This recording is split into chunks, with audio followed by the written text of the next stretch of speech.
Olá, alunos e alunas.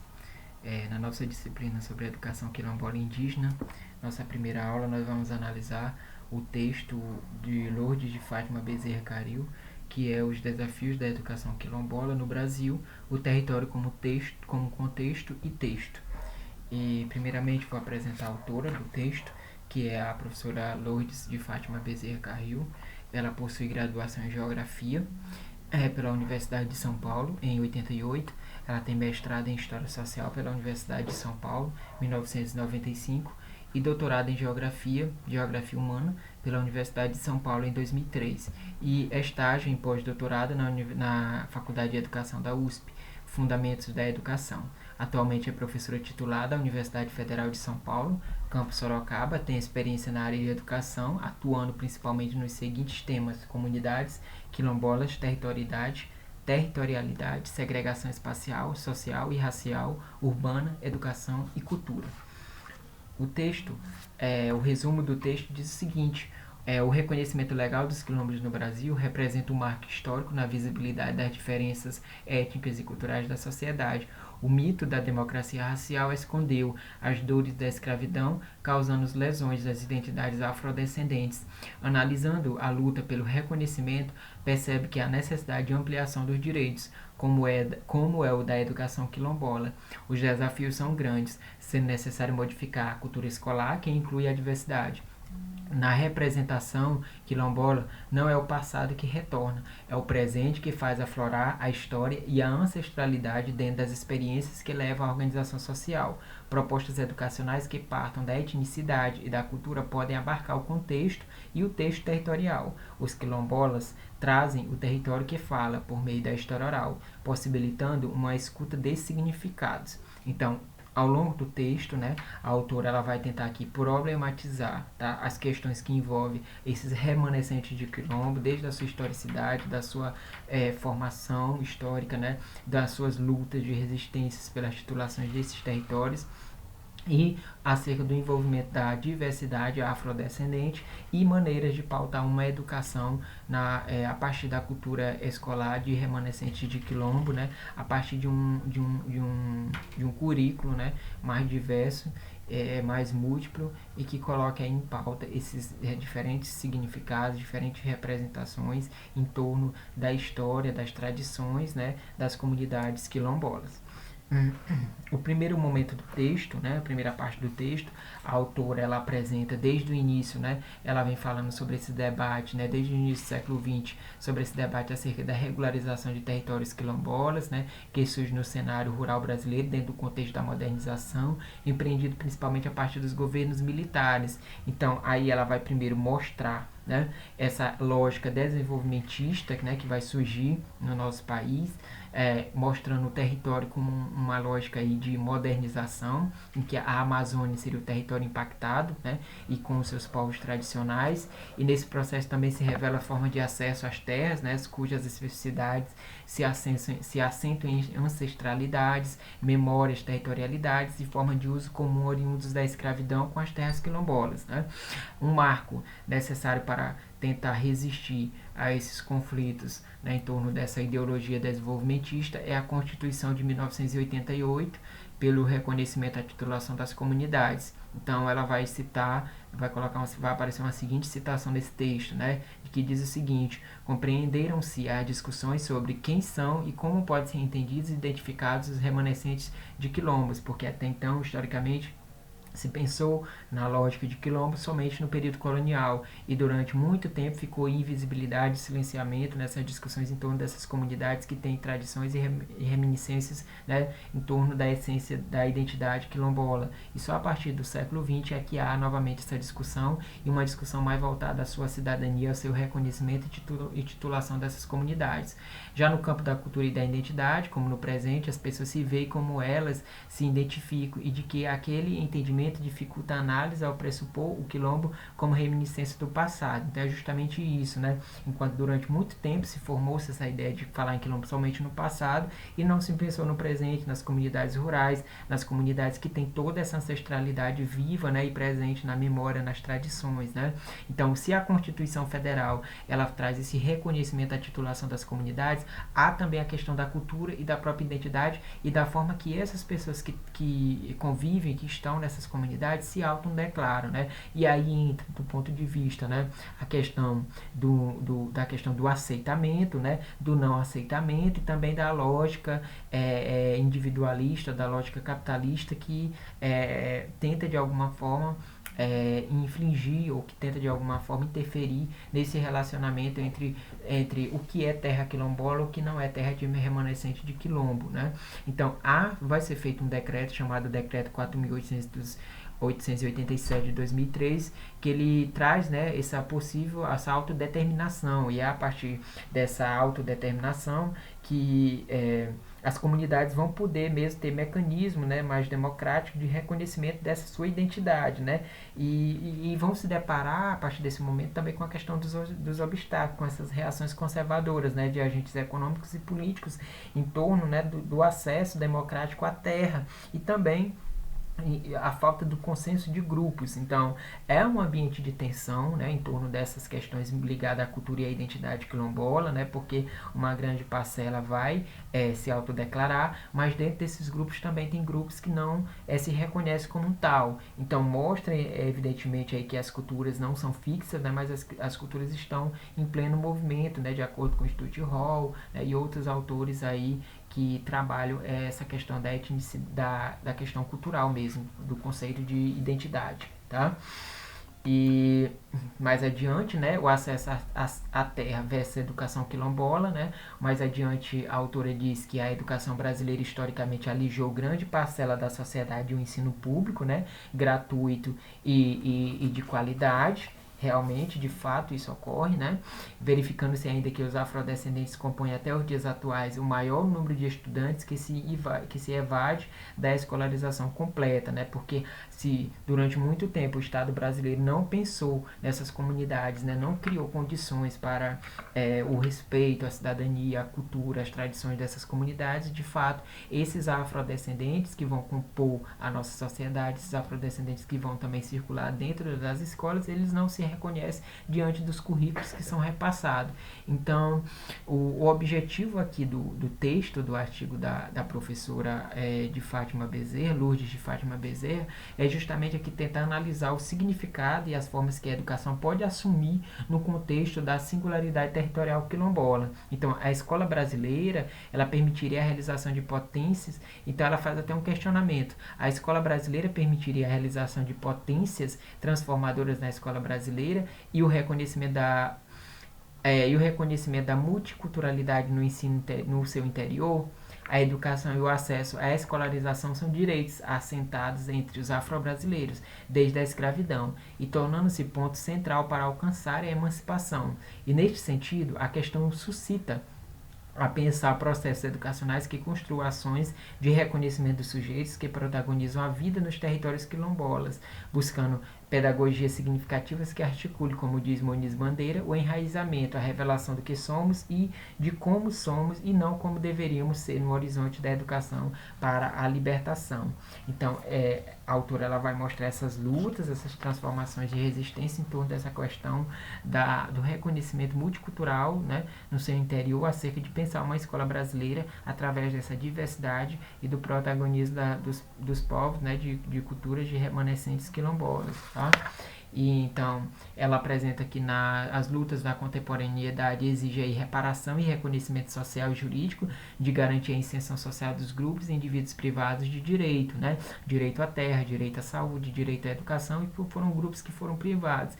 E durante muito tempo houve debates tanto do ponto de vista acadêmico, mas também judicialmente, para tentar se criar mecanismos, jurisprudências para o reconhecimento social e jurídico de garantia de acesso à terra desses grupos, né, de direitos citando Almeida, aponta para as reivindicações advindas de grupos diversos que têm se autodeclarado culturalmente e desenvolvido organizações de movimentos políticos nos territórios nos quais desenvolve sua vida e seu trabalho. Então, a afirmação dos sujeitos tem que ser dada em virtude de suas próprias demandas sociais e territoriais, diferenciando-se dos marcos governamentais e das estratégias de planejamento, que muitas vezes desconsideram a singularidade nas políticas públicas, e tais organizações acionam autonomamente os seus poderes públicos para o reconhecimento de seus modos de vida e das necessidades para a reprodução dos grupos que constroem, assim, uma narrativa de si, sua história, da coletividade e da relação com o território e de vida. Então, o que a autora está querendo dizer aqui no texto é o seguinte, que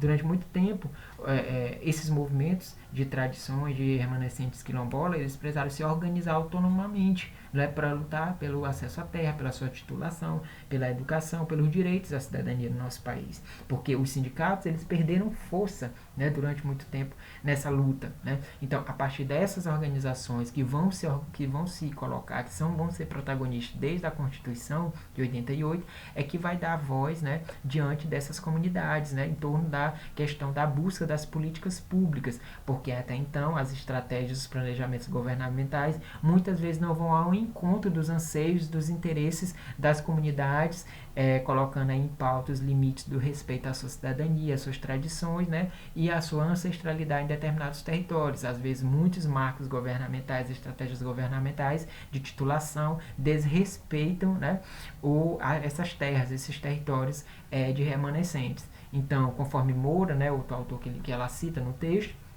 onde houve escravidão, existiu resistência, caracterizando o quilombo como um dos movimentos mais fortes de reação à escravidão. Então, a presença de quilombolas no Brasil contemporâneo, contudo, não se resgata com ruínas do passado pela pesquisa arqueológica.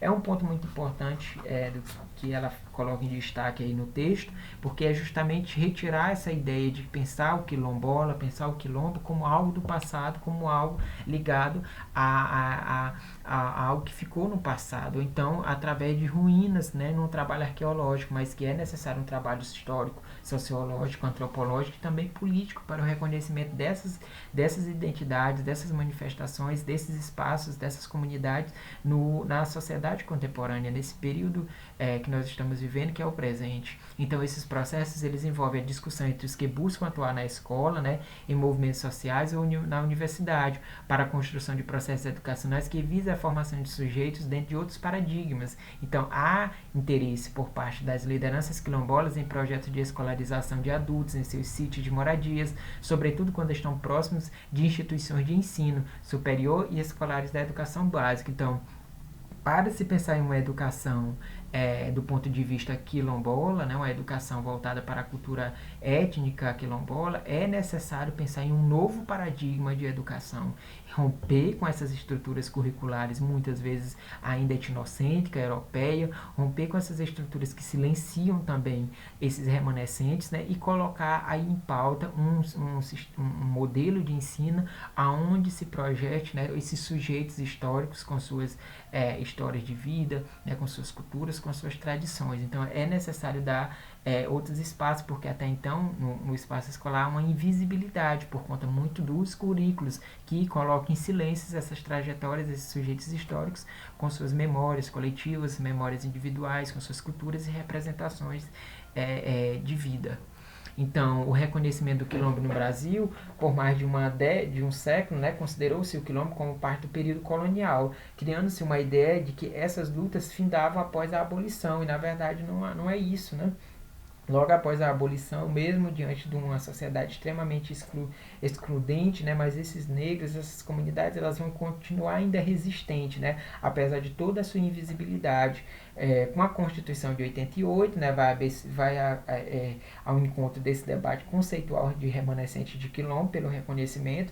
Já o decreto 4.887 vai trazer também esse reconhecimento sobre a identidade cultural, né, sobre a identidade cultural de remanescente de quilombo, e também um apoio muito importante, muito necessário da Fundação Palmares, né, que vai ser criada justamente para manter a responsabilidade de certificar os grupos, né, para decretar aí a certificação desses grupos, né. né? Esse decreto, esse 4.887, ele veio justamente para tentar regulamentar os procedimentos para identificação, reconhecimento, delimitação e demarcação e titulação de terras quilombolas, tá? E a Fundação Palmares, ela vem justamente para certificar esses grupos, né? Então, o decreto, junto com a Fundação Palmares, tem papel aí importante e, historicamente, e assim como a Constituição, que abre justamente esse protagonismo para esses sujeitos que durante muito tempo foram silenciados da cena histórica, da cena do nosso país, né?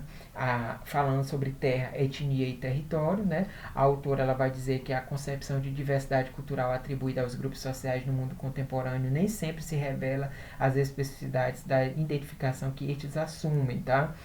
Então, a luta pela terra no Brasil envolve uma trama das relações sociais, das relações culturais e políticas e nasce das determinações objetivas impostas historicamente à produção camponesa, né? O que se assiste agora, no caso, né, através dessas resistências, dessas lutas, dessa organização dos movimentos, é justamente a mobilização por uma pluralidade de sujeitos, valendo-se de elementos culturais e étnicos que se expressam nos contextos históricos do desenvolvimento da modernização brasileira, infringindo-lhes ameaça de expulsão e de morte física ou cultural. Então, esses grupos se organizam, né, em torno principalmente das questões dos seus próprios elementos, né, tradicionais, dos seus elementos culturais e étnicos para o reconhecimento dos seus espaços, dos seus territórios, mesmo diante dessas transformações modernizadoras, do ponto de vista modernizadora, que tenta aí silenciar e até mesmo excluir, né, com morte física e cultural, e aí ameaça, né, esses lugares, né, esses espaços, esses territórios, né? A memória coletiva articula os quilombolas em torno da terra, da etnia e do território. Então, é importante a memória coletiva porque é a memória das tradições, é a memória da cultura dessas comunidades, desses remanescentes de quilombo, que vão dar realmente aí a proteção em torno da terra, da etnia e do território no processo de titulação. Daí, portanto, o trabalho antropológico, sociológico e histórico ser importante na hora da organização de um reconhecimento dessas comunidades. Então, a permanência dessas comunidades ocorre sobre as tensões que reforçam o modo de vida que reconstruíram. Então, nesse sentido, muitos jovens partiram para as cidades em busca de melhores condições de vida e depois retornaram percebendo que esses territórios é base para a sua identidade e que outros lugares experimentaram a fragmentação e a exclusão identitária. Então aí a gente percebe que, diante disso, a questão da terra envolve também a questão da memória coletiva, que obviamente envolve as questões da cultura, da tradição, da etnia, então, do povo negro. O uso comum da terra quilombola, engendrado na ancestralidade, né, na questão tradicional, na questão étnica, é a base física e imaginária desses grupos e tem um papel fundamental nessa perspectiva teórica, né, de confrontar diante dessas negações que há por parte do Estado. Então, o seu valor funda-se na satisfação de suas necessidades mútuas, que inclui o símbolo, as tradições e as sobrevivências culturais. Então, isso é muito importante para se pensar a questão da terra, da etnia e do território, porque para se pensar realmente em um território de remanescente, né, de quilombo, né, no processo de titulação, de organização burocraticamente em torno da confirmação do seu território, é necessário pensar primeiramente na ancestralidade, nessa tradição que se baseia basicamente na física e imaginário, então no patrimônio material e no patrimônio imaterial desses grupos e também nesse valor que se reporta em torno do simbólico, das tradições e das sobrevivências culturais. E é neste sentido que o território, a cultura e a etnicidade se mesclam, né, assegurando a continuidade dessa comunidade. Então, as terras quilombolas, elas distribuem-se em praticamente todos os estados brasileiros, e segundo a Fundação Palmares, o país ele apresentava 2.408 comunidades certificadas até outubro de 2013. Apesar dessa soma, segundo o INCRA, apenas 139 títulos foram emitidos em favor de 207 dessas comunidades, representando apenas 8,6% das comunidades certificadas, o que é um agravamento, né, em torno dessas questões da titulação, porque há inúmeras situações que ocorrem em torno dessa questão da titulação, seja na falta de consenso dentro das próprias comunidades remanescentes de quilombo, seja pelos agentes externos, como o Estado ou próprios grupos ligados ao capital, né, que agem de maneira para interferir esse processo de titulação com conflitos de terra, conflitos agrários em comunidades rurais que ocorre e que atrasa o processo de titulação de registro dessas comunidades. É uma realidade que ainda hoje se observa nessas comunidades tradicionais de remanescentes de quilombos, né? Já os desafios da educação quilombola se portam em torno dessa escola pública a escola pública não contemplará uma grande parte da sociedade brasileira e principalmente deixa o negro à margem do direito à educação. Então, se a gente for analisar historicamente ao longo da constituição dos desafios da educação no nosso país, nós vamos perceber que a história da educação, né, que terá como uma formação através, né, desse debate que se porta desde 1930 com a organização do Conselho Nacional de Educação, com o Ministério da Educação e de Saúde, né, a gente vai ver que desde a década de 30 para cá e desde o lançamento daquele manifesto dos pioneiros da educação, da escola nova, né, a gente vai ver sempre um movimento de deixar o negro à margem do direito à educação. Um maior protagonismo, né, a maior maneira de resistência vai ocorrer através de novas pedagogias e pedagogias populares, autônomas, que se portam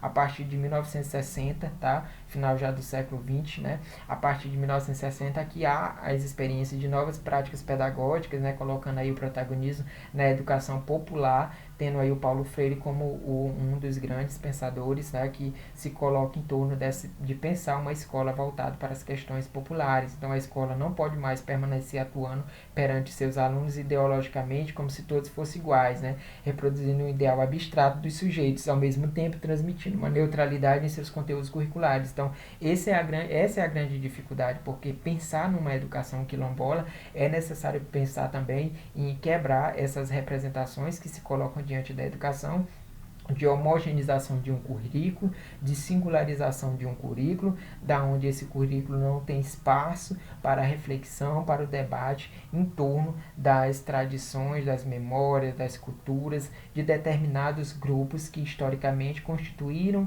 né, e constituem ainda o nosso país na sua identidade, na sua cultura e nas suas visões de mundo. Então é necessário repensar este currículo que é repassado aí, que é colocado aí, que tenta fazer essa homogeneização da cultura e da história, silenciando esses grupos. Então, um dos avanços, né, que ocorre no âmbito das políticas afirmativas é a aprovação da Resolução 8, de 20 de novembro de 2002, que definiu as diretrizes curriculares nacionais para a educação escolar quilombola na educação brasileira. Então, uma proposta de educação quilombola necessita fazer parte da construção de um currículo escolar aberto, então flexível, de caráter interdisciplinar, elaborado de modo a articular o conhecimento escolar e os conhecimentos construídos pelas comunidades quilombolas. Então, pensar em uma educação, né, voltada para essas comunidades é pensar em um currículo multidisciplinar e também pensar em um conhecimento da escola, né, mas também um conhecimento que dialogue com a comunidade quilombola. E deve-se considerar também as especificidades históricas, culturais, sociais, políticas, econômicas e identidade dessas comunidades quilombolas. Então, política pública, né, vai ter avanços significativos na história da educação brasileira, mas algo muito recente. A política pública representa avanço significativo na história da educação brasileira, notadamente na forma como se inseriram os afrodescendentes não somente na escola, mas na própria sociedade, que desde o final da escravidão tentou definir e redefinir um lugar de ausência e esquecimento desse segmento. Então, os desafios para a educação destinada aos estudantes quilombolas são os estabelecimentos escolares, né? Escolas voltadas justamente para esses remanescentes, e pensar essas escolas tanto nas comunidades rurais como nas áreas urbanas, pensar também nos recursos didáticos apropriados, né? Então livros didáticos, material didático apropriado justamente para trazer essa representatividade em torno dessa cultura, né?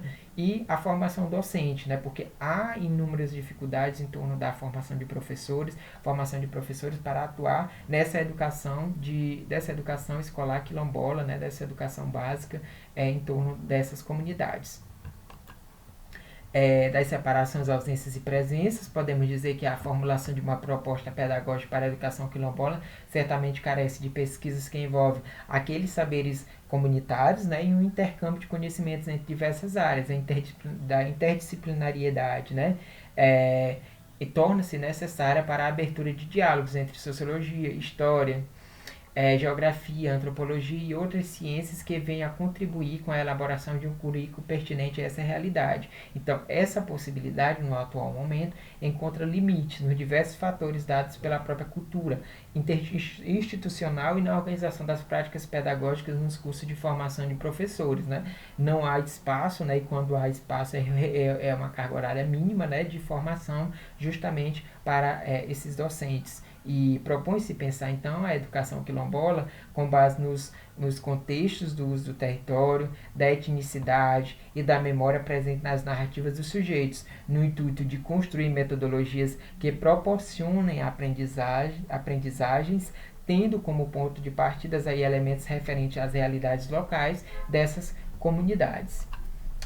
Com relação à nossa avaliação deste texto, né, eu gostaria que vocês fizesse a seguinte reflexão em torno dessa questão, né? Segundo o texto Os Desafios da Educação Quilombola no Brasil, o mito da democracia racial silenciou a ampliação de direitos, como a educação quilombola, afetando a visibilidade das diferenças. Então, mencione aqui a tese principal da autora, evidenciando o conceito de território e etnia para o reconhecimento da diversidade cultural quilombola. Então, esta é a questão, a atividade relacionada à nossa primeira aula. Então, pensar essa invisibilidade que se deu, né, em torno dessa educação quilombola e ao propor aqui entendimentos em torno de qual é a tese da autora, no caso da Lourdes de Fátima Bezerra, né, tentando aí evidenciar essa questão do território e da etnia para o reconhecimento da diversidade cultural quilombola.